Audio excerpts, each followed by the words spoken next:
Hi friends, previous క్లాసులో మనం రాజ్యాంగ దినోత్సవాన్ని పురస్కరించుకొని రాజ్యాంగ సభ ఆమోదించి 75 సంవత్సరాలు అయిన సందర్భాన్ని ఏర్పాటు చేసుకొని మనం ప్రీవియస్ క్లాసులో ఈ రాజ్యాంగ సభ నిర్మాణం గురించి డిస్కస్ చేయడం జరిగింది. ఈ రాజ్యాంగ సభలో ఏర్పాటైనటువంటి ఈ రాజ్యాంగ ముసాయిదా కమిటీ గురించి ఈరోజు మనం డీప్గా దాన్ని చూద్దాం. రాజ్యాంగ ముసాయిదా కమిటీని 1947 ఆగస్టు 29న ఏర్పాటు చేయడం జరిగింది. ఆగస్టు 29న రాజ్యాంగ ముసాయిదా కమిటీ.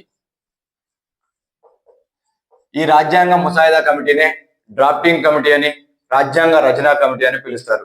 ఈ రాజ్యాంగ ముసాయిదా కమిటీకి చైర్మన్ డాక్టర్ బిఆర్ అంబేద్కర్. ఈ డాక్టర్ బిఆర్ అంబేద్కర్ తో పాటు మరొక 6 మంది సభ్యులు కూడా ఈ రాజ్యాంగ ముసాయిదా కమిటీలో మెంబర్స్ గా ఉన్నారు. వాళ్ళు ఎవరంటే గోపాలస్వామి అయ్యంగార్, అల్లాడి కృష్ణస్వామి అయ్యర్, సయ్యద్ సాదుల్లా, కెఎం మున్సి, బిఎల్ మిట్టల్, అదేవిధంగా డిపి ఖైతాన్. మిట్టల్ ప్లేస్ లో మాధవరావు, ఖైతాన్ ప్లేస్ లో టిటి కృష్ణమాచారి గారు రావడం జరిగింది. ఓకే, అయితే ఆగస్టు 29న 1947 ఏర్పడినటువంటి ఈ ముసాయిదా కమిటీ సలహాదారుగా నిర్మితులైనటువంటి వ్యక్తి ఎవరంటే బిఎన్ రావు, బెనగల్ నరసింహరావు. ఈయన రాజ్యాంగ సభ యొక్క సలహాదారుగా నియమితులు కావడం జరిగింది. వీళ్ళు 1948 ఫిబ్రవరి 21న మన రాజ్యాంగ సభ అధ్యక్షుడైనటువంటి డాక్టర్ బాబు రాజేంద్ర ప్రసాద్ గారికి ముసాయిదా యొక్క తొలి నివేదికను సమర్పించడం జరిగింది రాజ్యాంగ సభలో. ఆ తర్వాత 1948 నవంబర్ 4న ఫైనల్ చేసి తుది రాజ్యాంగ ముసాయిదాను వీళ్ళు రాజ్యాంగ సభలో ప్రవేశపెట్టడం జరిగింది. ఇలా తుది ముసాయిదాలో 315 ఆర్టికల్స్, 8 షెడ్యూల్స్ కలవు. బిఆర్ అంబేద్కర్ తయారు చేసినటువంటి తుది ఫైనల్ ఈ ముసాయిదా రాజ్యాంగంలో 315 ఆర్టికల్స్, 8 షెడ్యూల్స్ కలవు. ఆ తర్వాత ఈ ముసాయిదాకి సుమారుగా 2000 సవరణలు చేశారు. 2000 సవరణలు చేయడం జరిగింది. ఇలా సవరించినటువంటి ఈ రాజ్యాంగాన్ని 1949 నవంబర్ 26న ఈ రాజ్యాంగాన్ని ఆమోదించడం జరిగింది. ఇలా ఆమోదించినటువంటి ఈ రోజునే మనం రాజ్యాంగ దినోత్సవం జరుపుకుంటూ ఉన్నాం. నిన్నటి రోజుతో దీనికి 75 సంవత్సరాలు పూర్తయింది. దాన్నే సంవిధాన్ దివాస్ అని కూడా పిలుస్తారు. సంవిధాన్ దివాస్. ఇది నవంబర్ 26న ఏర్పాటు చేసినటువంటి సంవిధాన్ దివాస్ మనం నిర్వహించుకోవడం జరిగింది. ఇక ఈ 49 నవంబర్ 26న ఫైనలైజ్ అయినటువంటి భారత రాజ్యాంగంలో 395 ఆర్టికల్స్, అదేవిధంగా 8 షెడ్యూల్స్, 22 భాగాలు కలవు. 395 ఆర్టికల్స్, 8 షెడ్యూల్స్, 22 భాగాలు కలవు. అయితే ఈ 49 నవంబర్ 26న ఆమోదించినట్టు ఈ రాజ్యాంగం ఎమ్మటే ఇది అమల్లోకి రాలేదు. 1950 జనవరి 26 నుంచి అమల్లోకి తీసుకురావడం జరిగింది. 1950 జనవరి 26 నుంచి అమల్లోకి వచ్చింది కాబట్టి జనవరి 26న మనం గణతంత్ర దినోత్సవం జరుపుకుంటాము. దీన్నే రిపబ్లిక్ డే అంటారు.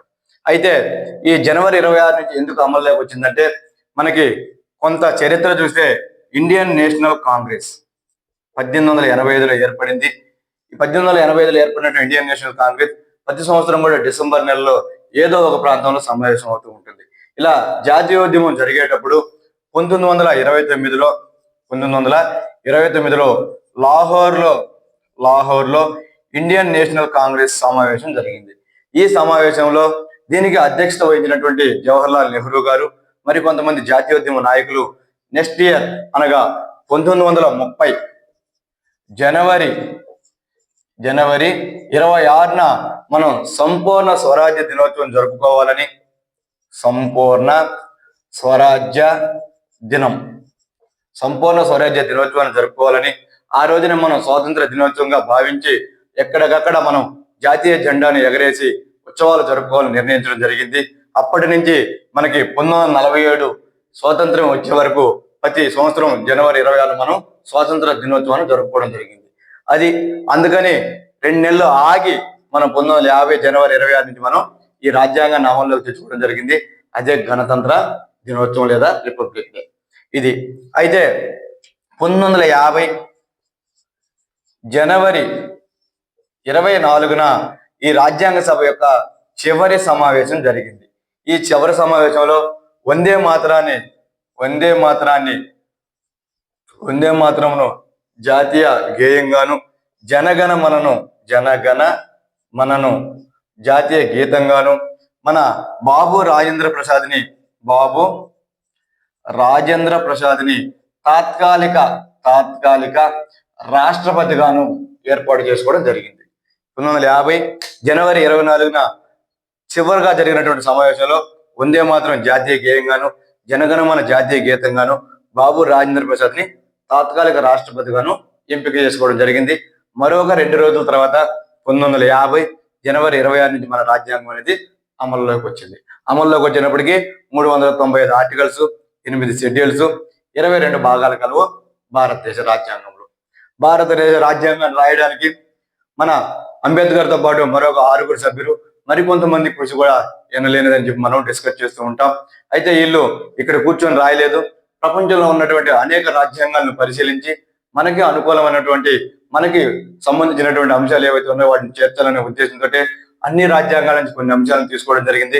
వాటిలో ముఖ్యంగా బ్రిటన్ నుంచి పార్లమెంటరీ విధానం, అదేవిధంగా అమెరికా నుంచి ప్రాథమిక హక్కులు, న్యాయ సమీక్ష విధానం తీసుకోవడం జరిగింది. అదేవిధంగా కెనడా నుంచి సమైక్య విధానం తీసుకున్నారు. కెనడాలో బలమైనటువంటి కేంద్ర ప్రభుత్వంతో కూడినటువంటి సమైక్య విధానం కలదు ఈ రోజుకి. ఆ సమైక్య విధానం నచ్చినటువంటి మన రాజ్యాంగవేత్తలు భారత రాజ్యాంగంలో కెనడా నమూనాను పోలినటువంటి సమైక్య విధానాన్ని తీసుకున్నారు. ఇక జర్మనీ దేశం నుంచి అత్యవసర విధానాలను తీసుకున్నారు. అంటే జాతీయ అత్యవసర విధానం, అదేవిధంగా ఆర్థిక అత్యవసర విధానం, రాజ్యాంగం విఫలమైనప్పుడు రాష్ట్రాల్లో రాష్ట్రపతి పాలన వంటి విధానాలను కూడా మనం ఎక్కడి నుంచి తీసుకున్నాం అంటే జర్మనీ దేశం నుంచి తీసుకోవడం జరిగింది. ఇక మనం ఆస్ట్రేలియా నుంచి మనం ఉమ్మడి జాబితాను అదేవిధంగా ఉభయ సభల సమావేశాన్ని తీసుకోవడం జరిగింది. ఉభయ సభల సమావేశ ఏర్పాటును కూడా తీసుకోవడం జరిగింది. లోక్సభకి, రాజ్యసభకి ఏదైనా బిల్లు విషయంలో డిస్ప్యూట్ వస్తే ఉభయ సభల సంయుక్త సమావేశం ఏర్పాటు చేస్తాడు రాష్ట్రపతి. దానికి అధ్యక్షత వహించేది ఎవరు? లోక్సభ స్పీకర్. ఇలా ఉభయ సభల సంయుక్త సమావేశాన్ని ఏర్పాటు చేసే విధానాన్ని ఎక్కడి నుంచి తీసుకున్నాం అంటే ఆస్ట్రేలియా నుంచి తీసుకున్నాం. అదేవిధంగా దక్షిణాఫ్రికా నుంచి మనం రాజ్యాంగాన్ని సవరించే విధానం తీసుకున్నాం. ఇక రష్యా దేశం నుంచి మనం ప్రాథమిక విధులను తీసుకోవడం జరిగింది. ప్రాథమిక విధులు మన భారత రాజ్యాంగంలో మొదట్లోనే లేవు. తరువాత 1976లో భారత రాజ్యాంగానికి చేసినటువంటి 42వ రాజ్యాంగ సవరణ ద్వారా 10 ప్రాథమిక విధులను భారత రాజ్యాంగంలో చేర్చుకోవడం జరిగింది. ఆ తర్వాత 11వ ప్రాథమిక విధి 2002లో 86వ రాజ్యాంగ సవరణ ద్వారా చేర్చుకోవడం జరిగింది.